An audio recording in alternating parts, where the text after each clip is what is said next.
Itong panukala ng ating Pangulo na iban daw itong fishing ban na sinasabi. So apektado kayo rito na mga maliliit na mangingisda, Kuya Ali, Kuya Aji? Sa totoo, yung pagbaban ng Pangulo natin ng mga mangingisda, lalo na yung mga malalaking mangingisda dito sa Pilipinas, sa lugar ho kasi ng Zamboanga, sa Palawan, talagang nakasaad na sa batas nila yun na may ban sila ng 6 na buwan ng pangingisda. Ang tinutukoy dito, kung bakit sinasabi ng Pangulo na kulang tayo sa isda, hindi po kulang ng isda ang Pilipinas. Kaya Orly. Sabi niya kasi overfishing na raw.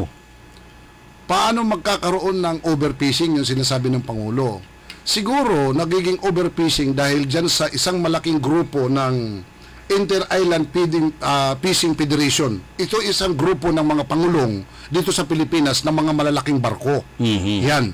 Umiikot yan sila dito sa karagatan ng buong Pilipinas. Ngayon, dahil sila yung malakas na humuli ng isda at darating yung kanilang off-season, napagtanto namin, kaya sinasabi naman ng Pangulo na iban. Totoo, ban naman talaga sila itong simulan nitong Oktubre sa loob ng 6 na buwan. Bakit? Bakit sila ban sila dahil nakasaad na sa batas nila yon na mag-i-stop sila ng operation. Yun. Ngayon, ang usapan dito, Kuya Orly, at saka sa lahat ng mga nakikinig, 1,000 na banyera kada araw, yun ang nawawala na dumarating dito sa Pilipinas, na yun ang binand nila ng mga mangingisda, yung MDS, yung Modified Dancing. So noong nakaraang taon naban na kayo hanggang ngayon, hindi po ba? Actually, na ban na po yan. Inano na po yan sa batas, na apektado kami doon sa 10654, RA 10654 sa Section 97.1 na isinasaad na ang aming paghahanap buhay ay hinahalintulad nila sa Muro-Ami. Di ba? Ang gumawa ng batas na ito, si Cynthia Villar, siya ang author, at the same time, nung panahon na yon ang nasa ay si Asis Perez, nasa BIPAR. Ngayon, inapruban yon, at kami mismo dito sa aming grupo sa Samaang Mangingisdang Pangasinan, nagkaroon kami ng research kung destructive ba, nakakasira ba kami sa coral reef.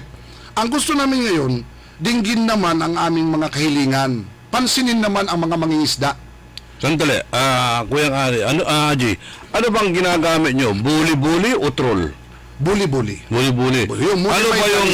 Ano ba yung binan nila, tapos ang gusto nila yung troll? Yung troll. Now, which is, kahit ang mga may-ari ng troll, ang mga troll, mismo sila ang nagsasabi na mas destructive kami kasi dragging sila eh.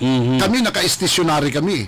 Sila tumatakbo yung kanilang bindula, yung kanilang may malaking kahoy dyan. Tumatakbo na yun ang sumisisid sa ilalim ng dagat. Ngayon, yung sa amin, naka-stationary, at mayroon kami ngayon study. Kumuha kami ng direktor, kumuha kami ng mga divers na noong nakaraang September 19, galing kami kay Senator Rapi Tulfo, na in-entertain naman kami ni Ma'am Odette. Salamat, Ma'am Odette, sa binigay niyong panahon at turo sa amin. Tapos pumunta kami sa Congress, nagpasa kami doon ng papel din. Ang hiling namin, subukan naman ni Pangulong PBBM na pag-aralan din niya. Tingnan din niya ang mangingisda.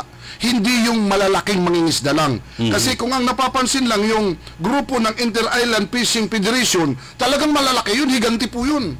Higanti yun ng mangingisda, Kuya Orly. Hindi namin kayang banggain yun. Na yun ang kadalasan pinakikinggan lang ng mga tao. Kami, hindi kami napapakinggan. Pasalamat nga kami ngayon na binigyan nyo kami ng pagkakataon na ma-interview dito sa iyong station. Malaking pasalamat namin upang makarating din sana ito sa ibang mga nanunungkulan. Ilang mangingisda ang grupo ninyo? Ilang kayo lahat na mangingisda dito sa Pangasinan? Sa grupo lang namin dito sa Pangasinan ay mahigit 1,000 ang aming membro, ang mangingisda lang. Na umaasa sa ganong klaseng hanap buhay ng pangingisda. Tapos, andyan yung kanilang mga asawa na umaasa rin sa kita galing sa pangingisda. Nandyan yung kanilang mga anak na pinapaaral galing din sa kita ng pangingisda na yun ang nawawalan ng kabuhayan. Diba? Yung mangingisda, kailangan pa nila ng requirements na may lisensya galing sa fisheries na gagastusan din ng isang mangingisda na mahirap. Bakit yung mga magsasaka? Walang requirements sa kanila. Basta sinabi nilang magsasaka sila, bibigyan sila, pagkakaluban sila. Bakit kaming mga mangingisda? Na kung sino pa yung aping-api at malaking na ibibigay na contribution sa Pilipinas, kaming mangingisda, yung kinakain nilang isda. Bara na lang natin dito sa Lingayen Gold. Dito na lang sa area ng Pangasinan. Ang nangingisda dyan, kami lang at saka yung troll. Ang troll, dahil sa panahon ngayon, sa mahal ng krudo, sa mahal ng diesel, ang troll ang isang araw, napakalaki ng kinukonsumo nila. Halos 3 drum ang isang araw na kinukonsumo nila. 600 liters. Ang mga malalaki, 1,000 liters isang araw. Kami, umuubos lang kami ng 150 liters. At pagkatapos, kami pa yung pipigilan ng mangingisda na mamalakaya dito sa ating karagatan. Ang kulang ho, kaming mga mangingisda na makapamalakaya kami ng maayos sa ating sariling karagatan. Kulang ho ng mangingisda. Hindi katulad sa ibang bansa, napakaraming mangingisda at the same time, yung kanilang mga mangingisda, suportado pa ng kanilang gobyerno. Ina-assist ng Coast Guard, Maritime, na kami, hinuhuli kami ng mga yan. Hinuhuli kami ng BIPAR. Hinuhuli kami ng mga otoridad. Nakikipagpatintero kami. Bakit ganun? Mahal na Pangulo, mananawagan po kami sa inyo. Pwede ho ba bigyan nyo kami ng pansin, kaming mga mangingisda? Grupo po ito ng mga mangingisda dito sa Pangasinan, pero ngayon, ang mga mangingisda sa buong Pilipinas, nakikianib persa na po. Ang problema nga lang, kung idadaan natin lagi sa palakasan sa politiko, wala ho talaga kaming busis. Katulad sa amin ng mangingisda ng Pangasinan. Dapat sana ang iban nila, yung mga Chinese na nangingisda dito. Ako, salamat kayo, Orly. Yung mga Chinese na yan, pag nasa karagatan na kami, sa radyo namin, ang mga nakakausap ng ibang tao namin, Chinese, Taiwanese, Malaysia, Japanese, yan ang mga nakakausap ng mga tao namin sa radyo doon sa laot.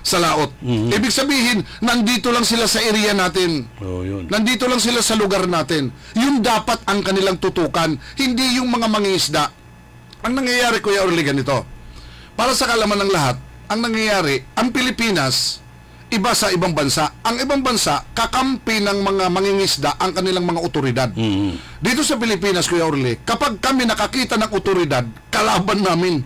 Nagtatago kami, nagtatumatakbo kami. Yun ang kailangan. Ngayon, kung bibigyan ng pansin ng ating mahal na Pangulo at yung mga nasa mga tungkulin ngayon mula sa Kongreso, kasi kayo lang ang makakagawa ng solusyon na ito hanggang sa Senado, kami po ay nananawagan sa inyo. Minsan, bigyan nyo naman kami ng pansin na mangingisda. Dahil alam namin na ang mangingisda, wala ho siyang sektor. Under lang po siya ng DA, ng Department of Agriculture, Kuya Orly. Wala kami sariling departamento. Kaya, kung ano ang mga biyaya na para sa mga mangingisda, sobra pong kapos. Diba? Mula nung pandemic, dito po sa Samang Mangingisdang Pangasinan, kinuha lang po ang mga ID namin, kinuha lang po ang mga papel ng mga mangingisda, pero wala pong naibigay sa mga mangingisda. Wala kayong ayuda? Walang ayudang natanggap ang mga mangingisda. Ang mga mangingisda, dahil maliliit lang, kadalasan mga walang pinag-aralan, galing pa ng Bisaya yung marami. Anong pangkuha ng lisensya? Kailangan ng lisensya. Kailangan ng lisensya galing sa BIPAR para ikaw matawag na mangingisda at para ikaw ma-qualified na tumanggap ng ayuda galing sa gobyerno. Paano mangyayari yan na makakakuha? Unang-una yung mga mangingisda, takot pumunta sa mga opisina dahil pag perma, hirap. Hirap, hindi alam basahin kung ano yung mga pipildapan. Hirap ang mga mangingisda. Hindi makakatanggap ng ayuda, lalo ngayon may programa ang mahal na Pangulo natin, hindi nakakatanggap ang mga mangingisda dahil wala nga silang lisensya. Pero makikita mo na kahit sana wala ng lisensya, yung kanyang pagkataon na lang, makikita mo nang mangingisda talaga siya. Madaling makita. Maitim. Makita mo yung mangingisda, ang katawan, bilog na bilog kasi ang hirap sa dagat. Kalahating buhay mo, nakabaon. pinakamahirap na hanap buhay ang mangingisda. Subalit yun ang pinagkakaitan natin. Bakit po kayo hinuhuli sa laot? Ano po yung mga violations natin? Ano yung mga pagkukulang natin? Hinuhuli kami sa laot yung MDAs, yung Modified Danisin, dahil sa ipinalabas nila na batas dyan sa 10654 sa Section 97.1 na hinahalintulad kami sa Muro Ami na klase ng pangingisda. Na yung Muro Ami, binabasag yung corals, tinitiktikan yung mga bato para lumabas yung isda. Doon nasisira ang corals, saka pupunta doon sa lambat nila. Yun ang Muro Ami.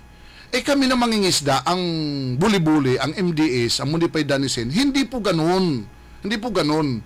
Kahit tingnan nyo po sa aming study, sa aming pag-aaral, mayroon po kaming pag-aaral, video sa ilalim mismo ng dagat, kung paano kami nanghuhuli ng isda. Yun. Ginawa po namin nitong August 25, nagkaroon simula kami ng August 23 hanggang 25, kumuha kami ng direktor, galing pa sa GMA, nagbayad kami, para maipakita sa ating pamahalaan kung ano nga ang katunayan. Kasi lumabas yung batas na yan nang walang tamang pagsusuri. Ngayon. Ilang layo, ilang kilometro dapat kayo maghulog ng lambat sa laot? Dito kasi sa ating lugar, dito sa Lingayen Gulf natin, Kuya Orly, at sa kaalaman ng lahat, halos pagsimula dito sa Dagupan, tumatakbo kami ng 4 na oras. 3 hanggang 4 na huli. Lagi, lalo yung galunggong. Ba't hindi kayo mag-obserba? Ba't hindi nila tingnan sa market? Ba't hindi nila tingnan sa ating dito sa market department kung ano ang naibibigay namin, na ibibigay namin na contribution dito sa Dagupan City mismo? Di ba? Yung mga nasa agriculture, mismo sila ang nakakaalam sa amin kung magkano ang naibibigay namin na contribution. Yung bangka ninyo, kaya niya na pumunta doon sa mga 15 to 30 kilometers from the shoreline? Yung ilang patom yun? Nandoon na po yan sa mga 20 patoms. Gaano kalalim yun? 20 to 40 patoms na po yun. Malalim na po yun, Kuya Orly. Malalim na yun. Malalim na yun. Ang mga isda doon, yung ini-export natin, ay ini-import natin na mga isda, galunggong, alumahan, hasa-hasa, yun na po yung nahuhuli din namin. Dahil ang isda po dito sa Lingayen Gulf, sa aming matagal na ng pangingisda, ang isda po ay mayroong tinatawag na migration. Opo. Okay, Per season ho, katulad itong nakaraang buwan, ang nagpahuli po sa amin galunggong. Galunggong ho. Ang susunod na buwan naman, minsan papahuli naman ng hasasa, sapatero, tursilyo, ganun ho.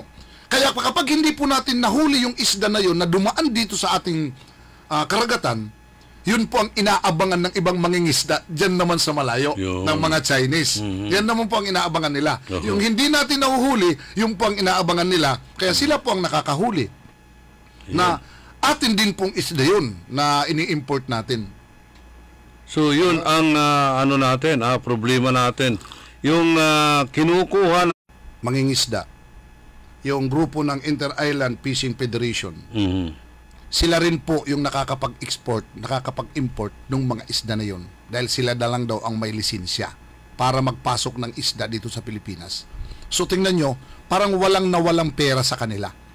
Ban nga sila, pero yung isda ngayon na papasok sa Pilipinas, sila rin ho ang bibili. Sila rin ang nagpapapasok dito. Yun. Ba? Walang nawala sa kanila. Kaya ngayon, pilit nila na pinapatigil, pilit nilang binaban ang MDS, yung Modified Danisin, pilit nilang pinapatigil para masulo nila, makontrol nila yung presyo ng isda. Wala silang kompetensya. Wala silang kakompetisya, Carly. Yan ang totoo. Pag nawala sila ng kompetensya, silang bahalang maglaro doon sa presyo ng kanilang isda. O di kawawa naman tayo mamimili. Yan ngayon.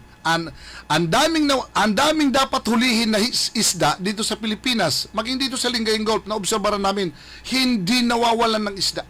Napakarami ng isda. Ngayon, tataas ang presyo ng isda dahil walang operasyon, nakaban ngayon ang mga pangulong, nakaban ngayon ang mga malalaking grupo ng mga mangingisda, tataas ngayon ang presyo ng isda.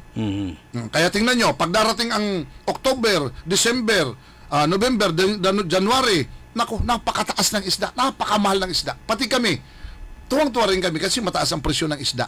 Dahil sila naman na nagkukontrol dahil wala sila. Ang kahilingan po namin, sana matulungan kami kasama ng inyong istasyon, kasama ng mga nakaupo sa ating pamahalaan, maging sa ating mahal na gobernador, na pakinggan naman ang mga mangingisda. Dinggin naman minsan nila. Dahil walang pumapansin sa amin. Yun. Walang pumapansin. Ang mga magsasaka, nandyan yung ayuda sa punla, ayuda sa abono, Binibigyan pa ng lupa. binibigyan pa ng lupa. Kayo, hindi man lang kayo bigyan ng bangka. Mayroon nga silang binigay. Kuya Orly, Oo. nagkaroon ng proyekto noon, nakaraang administrasyon, hindi kay Digong, nung nakaraan pa, mula nung ibinan itong aming MDS, yung Modified Danisin, nagbigay sila ng mga klase ng pangingisda na hindi angkop dito sa atin. Yun. Japan technology, iba ang dagat sa Japan kaysa dito sa atin. Kaya maraming nangingisda sa Pilipinas, maganda ang takbo ng dagat dito na klase ng pangingisdaan. Tsaka marami ho talaga tayong isda. Hindi kapos ang isda. Ang kulang ho yung mga mangingisda. Milyon na mangingisda, libo na mga mangingisda, libong bangka ang nawala Oo. dito sa Pilipinas. Naniniwala ako sinabi mo maraming isda kasi ang bansang China dito nga nangingisda eh. Sa Pilipinas Oo, mismo. Totoo po yun. Oo. Pati yung mga taga, hindi lang China ang nandyan ho, kung papansinin natin. Japan. Mga Taiwanese, nandito sa atin yan. Dito sa atin, hindi lang sila nabibigyan. Vietnamese, hindi lang nabibigyan. At ito, sasabihin ko lang, nagkaroon na kasi ng takot ang ating mga otoridad, ang ating mga enforcer sa laot. Dahil nung minsan may hinuli na mga Vietnamese at dito ngayon nga inilagay sa SWAL. Di ba? Kung nabalitaan mo. Yan, oo. Binigyan pa po ng ating pamahalaan ng suporta ang mga Yun. Vietnamese. Oo. Di ba? Kaysa yung ating kapwa Pilipino, yun ang hindi nabibigyan. Ang binigyan pa ng problema, yung ating mga otoridad. Kaya itong ating mga otoridad ngayon, kapag ibang bansa nang nakita nila, ayaw na nilang hulihin kasi baka balikan din sila. Dahil sobra tayong pakikipagkaibigan sa ating mga katabing bansa. Yung mga mangingisda natin dito, na pupunta rin ba sa lugar ng ibang bansa at hinuhuli sila? O naabutan na lang ng bagyo? Sa kalamidad, minsan nakakaabot doon dahil ang ating mga mangingisdang Pilipino, kung tutusin, dahil unang-una nga, yung suporta nga katulad kami, yung suporta ng ating pamahalaan sa kanila sa ibang bansa, katulad ng China, ang kanilang mga bangkang pangingisda, nandoon din ang kanilang Coast Guard binabantayan. Ang kanilang mga marine enforcer. So inaalalayan sila. Inaalalayan sila, ganun kagaling sila. Pero dito sa atin, hinuhuli kayo. Nakakatawa man hong sabihin, ganun po talaga. Wala ho tayong magagawa. Yun ang laro siguro ng gobyerno natin. Kung sino yung hindi kayang lumaban, yun ang kanilang aapihin. Pero yung kayang lumaban, hindi nila tutugisin. Ayan. Panahon na ngayon, September, October, November, hindi na tayo makakapasok dito, di ba? Kadalasan kayong mga mangingisda, sa SWAR na lang dumadaong, hindi na nakapapasok dito sa Dagupan or Kwan. Nahihirapan kami dyan sa Bukana ng Pantal, Pugaro, pagpasok dahil sa habagat. Malalaki yung alon at may yun yung tinatawag na gulong, yung umiikot yung tubig sa ibabaw at saka sa ilalim. Na uncontrolled ng mga kapitan, hindi nakokontrol ng mga kapitan. Tsaka pag sumadsad, ilan na ang lumubog dyan, buti nga walang nasawi na tao. Kaya nagpapasalamat din kami sa ating mahal na mayor ng SWAL, kay Mayor Dong Kalugay. Nagpapasalamat kami, malaking pasalamat namin na kinukukup kami doon sa SWAL. Binibigyan kami ng pagkakataon na dumaong doon sa kanilang port. Yun ang malaking pasalamat namin ho. Salamat Kuya Mayor, alam namin na yung iyong puso nasa mangingisda din po. Yan. Itong mga law enforcers natin, kung nasa laot kayo, hindi ba kayo kinukutungan din? Kasi maraming pangyayaring ganyan mga magagandang huli ninyo, yun ang kinukuha nila Mayroon ho, alam po namin kasi kung mayroon hong minsan, sa takot na lang po ng mga mangingisda, minsan hindi po mga enforcer na ang pumupunta sa amin. Mga ordinaryong mga mamamayan na nagpapakilala na sila ay enforcer, sila ay ganito. Yun. Kaya pag nagsusumbong kami sa mga enforcer na mga kaibigan din natin, nagsusumbong kami. Hindi nating grupo yun, hindi nating grupo. Alamin ninyo, kasi hindi kami gagamit ng ganyang bangka. At ang mga otoridad, hindi kayang ipagpalit yung kanilang uniforme, hindi kayang ipagpalit yung kanilang estado sa kanilang trabaho ng ganong klaseng pangungutong lang dyan sa karagatan. Kasi malilit, alam nilang malilit na mangingisda yan. Mga ibang tao yun na nagsasamantala, porque alam nila na kami ay ban kung paano nila ginagawa, huliin namin kayo, ganito. Itong ating mga mangingisda, dahil kulangan ng mga pinag-aralan, hindi alam sumagot, sa takot nila, nagbibigay na lang po ng isda. Ayun. Isda lang naman din ang kinukuha nila. Okay.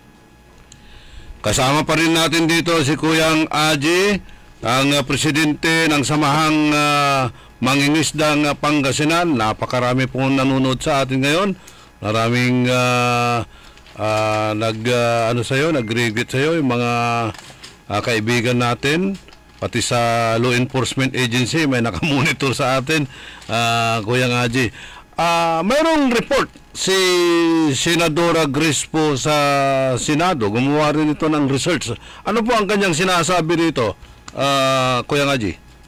Si Senador Grace po, dahil sa kanyang concern, nagkaroon siya ng pag-aaral, pati sa mga BIPAR, nagkaroon siya ng pag-aaral na pinatunayan niya na ang MDS o ang hulbot-hulbot ay hindi destructive. Kaso nga lang, yung sulat niya papunta sa Congress, noong 17th Congress, hindi na dinig. Nalampasan, hindi na dinig. Kaya, hindi na pag-aralan ito sa Kongreso ngayon. Yun ang follow-up po sana namin sa Congress na sana ay madinig ito dahil mismo si Senator Grace po, nagkaroon na siya ng sarili niyang research kung paano ito na naging ban itong klase ng pangingisda na yun ang napakarami dito sa Pilipinas. Ano po yung mga research niya dyan? Ilan ba ang dapat na makukonsume nating isda at ilan ang nawawalang mga isda? Ayon sa kanya, dito sa kanyang salaysay, sabi niya, ang nawawalang isda sa atin ay 100,000 tubs or banyeras na composed of 3.3 million kilos total na dapat daily, yan ang kinukonsumo ng mga Pilipino. So, yan ang nawawala ngayon. Mahal po na senador, paano po magiging destructive ang hulbot-hulbot? Hindi po pwedeng i-area, hindi po pwedeng ilaglag ang lambat ng hulbot-hulbot sa corals dahil mapupunit po yun. Ayon din po sa result, hindi po nakakasira sa coral reefs. Kasi mismo kami doon sa aming bylaws, inilagay namin yun na katulad halimbawa dito sa Lingayen Gulf, nag-seminar kami sa research ng BIPAR kung saan yung mga area, pati ang Anda, ang Bulinaw, ang Alaminos, kung saan ang area na hindi kami dapat doon mamalakaya. Yun. Kasi yun ang protected area. Hindi kami pwedeng pumasok doon. Huhulihin kami. Kaya kung mayroon man kaming kasamaan minsan na nahuli, dahil nilabag nila yung aming mismong batas, dahil ito na lang po, kuha na lang tayo ng lohiko. Sino ba ang dapat na mga laga sa karagatan? Di ba ho kaming mga mangingisda? Ang mga magsasaka, iniingatan nila ang kanilang irrigation, iniingatan nila ang kanilang bukid, dahil doon sila nabubuhay sa kanilang bukid, sa kanilang pananim. Ngayon, kaming mga mangingisda, alang-alang naman ang mag-aalaga ng karagatan ay yung mga magsasaka. Di kami rin na mangingisda. Dahil halos ilang henerasyon na, ilang mga maestro namin, na ang kanilang magulang, maestro din, ang kanilang magulang, ang kanilang lolo, mangingisda din, ilang henerasyon na puro mangingisda dahil ito atin lang naman ito Ikaw na magulang, kung ano ang karir mo, yun ang una mong madalas na ituro sa anak mo. Yun ang una mo. Kung ikaw ay driver ng jeep, kadalasan ng mga anak nagiging driver din ng jeep kasi yun ang pinagmamalaki lang ng isang magulang Anak, magaling ako na driver ng jeep. Mahusay ako mag-drive. Kaming mangingisda, ang tinuturo din namin, ako anak, mangingisda ako. Ganito ha, sama ka sa laot. Ito. Kaya ngayon yung anak, nabuhi din sa pangingisda. Di ba? Doon din sa pangingisda. Kaya kung ating susumahin, walang ibang magpuprotekta sa karagatan, kami yung mangingisda. Kami, kung bibigyan lang kami ng laban, na makalaban sa ibang mga dayuhan na mangingisda. Di ba yung mga mangingisda natin, nakikita naman natin, walang kalaban-laban sa mga dayuhan dahil protektado ng kanilang pamahalaan. Hindi kami pwedeng magbitbit ng barel sa laot. Wala kaming panlaban. Di ba? Wala kaming panlaban doon. Subukan naman natin. Buksan natin ang ating mga mata at isipan. Sama na natin po ang ating mga puso para naman magkaroon ng kunting awa sa mga mangingisda, itong mga nakaupo natin. Hindi lang yung mga big time ng mga mangingisda, yung mga malalaking grupo ang ating higit na napapansin. Kaya nga nagpapasalamat kami kay Grispo, Senator Grispo, maraming salamat sa ginawa mo ditong sulat. Bagamat hindi pa nadidinig, sana ang ibang mga kongreso, ang ibang mga senador, mga tagagawa ng batas, mapag-aralan ninyo ito dahil pwede naman na itong amindahan, itong batas na ito, itong R 18654, lalong-lalo na po doon sa Section 97.1, bakit kami hinalintulad sa Muro Ami? Diba? Bakit hindi nila tingnan? Ang linaw-linaw ho. Madam Cynthia Villar, subukan nyo po, balikan nyo po nung ginawa po ninyo ang batas ng 10654, Section 97.1, hinalintulad ninyo ang modified danising sa Muro Ami. Panoorin nyo po ang Muro Ami kung paano kumukuha ng isda. At panoorin nyo rin po kami. Dinggin ninyo. Dahil ang hulbot-hulbot, ang modified danising, naku po, wag lang po sanang magtatampo yung iba dyan. Ang BIPAR po ang nag-design nito. Kayo ang nagturo sa amin na ito ang magandang gamitin sa pangingisda. Ngayon, bato-bato sa langit uli. Dahil may mga nasasagasaan kami na kapwa mangingisda, yung mga malalaking mangingisda. Yung sabi ko nga, pasensya na po, yung isang grupo ng Inter-Island Fishing Federation, na yan ang mga higanting mangingisda dito sa Pilipinas, na walang kayang bumangga, kayang magpagawa ng batas. Naku po, sa totoo lang, masyado kaming naapektuhan. Bakit? Una ho, talo namin sila sa isda. Magandang klase ang isda natin. Magagandang klase po ang isda namin. Ngayon, pangalawa, talo sila sa presyo ng mga isda. Doon ho, kaya nagawa po itong batas na ito. Nawa, subukan po natin pag-aralan. Subukan nyo pong reviewin. Hindi naman sinasabi naming tama kami. Gawin nating eksakto, patas na laban. Gawin natin, Kuya Orly, na patas lang ba na laban? Hindi porke itong mahirap, wala ng kalaban-laban. Kaya nga tayo may korte, bigyan natin ng tamang laban.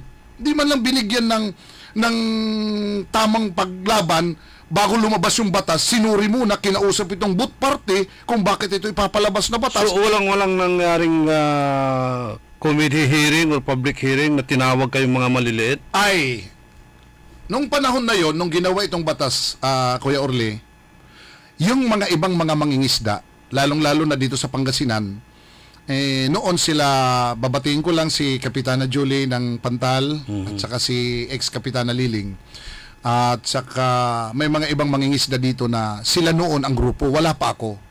Nung napatigil sila, unang-una wala pa silang asosasyon noon, kaya hindi nila nakikita na buo ang grupo. Ngayon, napatigil sila nang walang kalaban-laban. Basta ang alam lang nila, mayroon na silang ban. Lumabas na yung batas ng 2013. Lumabas yung batas, tapos binigyan lang sila ng TRO, isang taon, para ngayon, makapamalakaya pa sila. Tapos saka na itinigil ngayon yung binannan nila. Hindi na pwedeng gamitin. Ngayon, nung 2018, 2017 yata, I think, yung mga ibang dating mangingisda, dahil gutom talaga ang nangyayari sa kanila, nag-design sila ng maliit kaysa noon. Yung maliit lang, minodified din nila. So, hindi makakapunta yan sa laot na malayo sa kung dito sa atin, kasi alam naman, ang Lingayen Gulf kasi, Kuya Orly, para sa kaalaman ng lahat, lalong-lalo na po yung kabi-birthday lang natin na si Kuya Samuel Narvarte, dahil isa siyang mangingisda, at the same time, isa din po siyang Coast Guard. Alam niya ang Lingayen Gulf. Na ang Lingayen Gulf, hindi yan tinatamaan ng mga bagyo na malalakas kasi nakakubyan. Hindi tayo tinatamaan ng sobrang lalaking alon.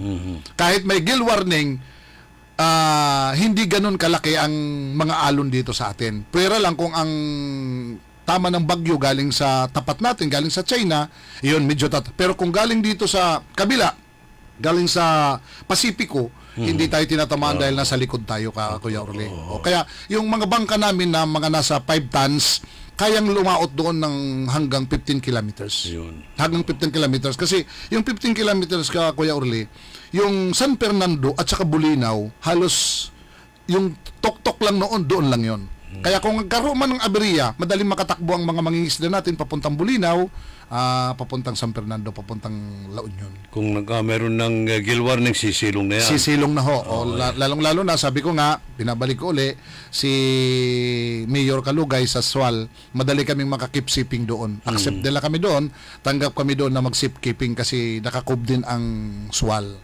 Ngayon, ano ang plano ng inyong grupo sa napipintong pag-ban nitong mga mangingisda, maliliit na mangingisda? Anong plano ninyo? Kasi kung mawawalan kayo ng negosyo, mawawalan kayo ng trabaho, paano yung pag-aaral ng mga anak ng mga mangingisda tulad ng mga kapitan, mga maestro ninyo, mga pamilya nila? Ano po ang ipapakain sa kanila? O ano namang alternatibo kung sakaling pahintuin kayo? Anong alternatibong hanap buhay ninyo? Alam mo, Kuya Orly, parang ano lang yan eh. Ang mga mamamayan, nagrereklamo tayo sa pagtaas ng diesel. Alam naman natin na kanina yan. Apektado pa nga pala tayo dito sa pagtaas ng diesel, marami nagrereklamo. Ang nagrereklamo, driver, pasahero, magulang, anak, lahat na yan, apektado lahat dahil sa chain reaction. Ngayon, kung kami patitigilin, hindi lang kami ang mawawalan. Hindi alam ng ating gobyerno na ang nawalan ang gobyerno. Bakit? Mawawalan nga kami ng mga hanap buhay. Okay. Pag nawalan kami ng hanap buhay ang aming mga mangingisda, na dito lang sa Pangasinan, libo yung umaasang mangingisda. So, libo-libong pamilya ang umaasa. Libo-libo. At maliban doon, sa aming mangingisda, punta tayo ngayon sa binibilhan namin ng diesel. Ilan ang kinukonsumo din namin na diesel araw-araw? Punta tayo ngayon doon sa konsignasyon. Ilang konsignasyon? Punta tayo doon sa mga retailer. Ilang retailer ang nabubuhay namin? Ilang retailer? At pagkatapos sa mga retailer, sa 33,000 na yon, sa binanggit niya dito ni Senator Grispo, sa 3.3 million kilos na nawawala, 3.3 million kilos na nawawala. Isipin nyo, ilang pamilya ang makikinabang yan? Sabihin na natin, kumain ang isang pamilya ng kalahating kilo. Ilang bilyon na pamilya, Kuya Orly, ang nakikinabang. Ganun ho. So, kami lang bang apektado? Maging kayo.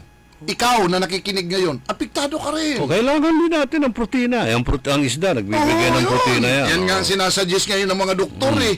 Yang kumain ng isda at gulay. Diba? Ngayon, yung gulay, protektado ngayon ng mga, ang magsasaka, protektado ng DA, Department of Agriculture. Ngayon, kapag lumalapit kami sa BIPAR, sa fisheries, isa lang ang sinasabi nila, wala kasi kaming pundo. Wala kaming kakayahan dyan dahil under lang tayo ng DE. Nag-iaantay tayo. Naghihintay tayo sa kanilang desisyon. Wala kaming magagawa dyan. Nagpapatupad lang kami. Ganun lang lagi ang sinasabi. Nagpapatupad lang kami. Diba? Ito na lang sabi ko. Sabi nga ng isang kasamahan ko bakit? Mga durugista ba tayo? Illegalista ba tayo? Bakit ganun nila tayo tinutugis? Bakit ganun nila tayo pinagbabawal? Na kung tutusin, Kuya Orly, sa lahat ng listener, tandaan ninyo, ang Pilipinas napapaikutan ng karagatan. So, ang marami natin na naghahanap buhay, mangingisda. Yan ang totoo. Ang marami natin naghahanap buhay, mangingisda. At isa na kami doon. Itong Pangasinan, mula sa Pabian, hanggang sa Bulinaw, hanggang sa Impanta, puro mangingisda. Alang-alang naman nasa gilid ka ng dagat, ang trabaho mo magsasaka. Anong sasakahin mo sa dagat? Di ba? Puro mangingisda. Lahat nakapaikot yan hanggang doon sa Kasiguran, punta ka ng Ilocos. Puro mangingisda yan. Hanggang Pagudpod, puro mangingisdang hanap buhay. Nasaan po ngayon ang proteksyon? Nasaan po ang konsensya? Nasaan po ang inyong mga puso na nakaupo sa pamahalaan? Papasalamat nga kami na may katulad sa inyo, Kuya Orly, na napapakinggan yung aming busis. Nawa makarating ito doon sa mga dapat makaparatingan ng mga tao, sa mga dapat kinauukulan ng mga tao. Katulad nga kay Senator Crispo, hindi naman niya magagawa ng siya lang. Sana hiling po namin na tulungan kami ng mga congressman, mga kongresista, hiling kami ng tulong, lalo na sa ating mahal na congressman dito sa Dagupan, kay Chop de Benicia. Sana, sir, alam po namin na concern po kayo sa amin dahil ang inyong nasasakupan ay kadalasan na hanap buhay mangingisda. Mihiling po kami sa inyo. Alam po namin na malaki ang maitutulong ninyo, malaki ang maiaambag ninyo sa aming suliranin, sa aming problema ngayon ng mga mangingisda, ng samahan ng mangingisdang Pangasinan. Naidulog na rin ba natin ito na problema kay Governor Kiko? Hindi pa namin nailapit ito, Kuya Orle. Hindi pa kami nakapagsangguni sa kanya dahil nga humihingi kami ng tamang tsimpo na ilapit sa kanya. Nawa, mapakinggan din kami, mahal na gobernador, dahil itong nasasakupan mo ng probinsya ng Pangasinan, kadalasan ho ay mga mangingisda. Nawa, bigyan nyo kami ng oras, panahon, para naman mapakinggan ang aming mga kahilingan, ang aming mga hinanaing, ang inyong mga anak dito sa probinsya ng Pangasinan. Yan. Mas maganda kung mailapit nyo kay Governor kasi ang father naman niya is congressman. Pwede niyan dalhin din yan sa Kongreso, mapag-usapan din nila. Malaki po ang maitutulong ng ating mahal na gobernador dahil maraming nasasakupan ng mga kongresista dito sa Pangasinan. Pwede po siyang makapagbigay ng utos, lalo po sa kanyang ama, lalo na po sa kanyang magulang na isa pong kongresista. Malaki po ang maitutulong talaga ng ating mahal na gobernador. Ngayon pa lang, hindi pa naman namin siya nakakapanayam. Malaki na po ang pasasalamat namin dahil alam po namin na sa pamamagitan ng inyong istasyon ay mapapakinggan kami at maraming nakikinig, Kuya Orly, sa inyong istasyon na alam namin isa din po sila na kumakain ng isda. Yun. Okay. So maraming salamat kay Presidente Kuyang Aji ang samahang mangingisda ng Pangasinan. Harinawa ay mapakinggan po ang inyong mga hinaing. Kasi apektado rin kami na consumer ng isda o kumakain ng isda kasi kailangan din ng katawan natin yan eh. Opo. Ngayon pa lang, mahal na nga ang bangus eh. Ano po yan? Kami, kapag tumigil kami mangingisda, kahit po yung tilapia na mulmol, yung 30 pesos, 40 pesos, umaabot na po ng 80 hanggang 90. Mahal na yun. Magmamahal ho talaga, Kuya Orly. Kasi yung kanina po, yung chain reaction doon, talagang apektado lahat. Hindi lang po kami, yung nga sinasabi ko. Dahil ang Pangasinan... Maraming mawawalan ng hanap buhay dito. Hanap buhay ho, napakarami. Napakaraming umaasa. Makikita niyo, hindi man natin nakukuha pa ang ating mga ibang kakampi. Pero nakita ko kayo na talagang patuloy na lumalaban. Medyo naanting na ang damdamin ng ating presidente. So, naintindihan po natin yan. Sana ipagpatuloy po ninyo ang inyong laban at naway mapakinggan po kayo sa taas at hindi po i-implement ng ating Pangulo ang pagban sa inyong mga maliliit na mangingisda.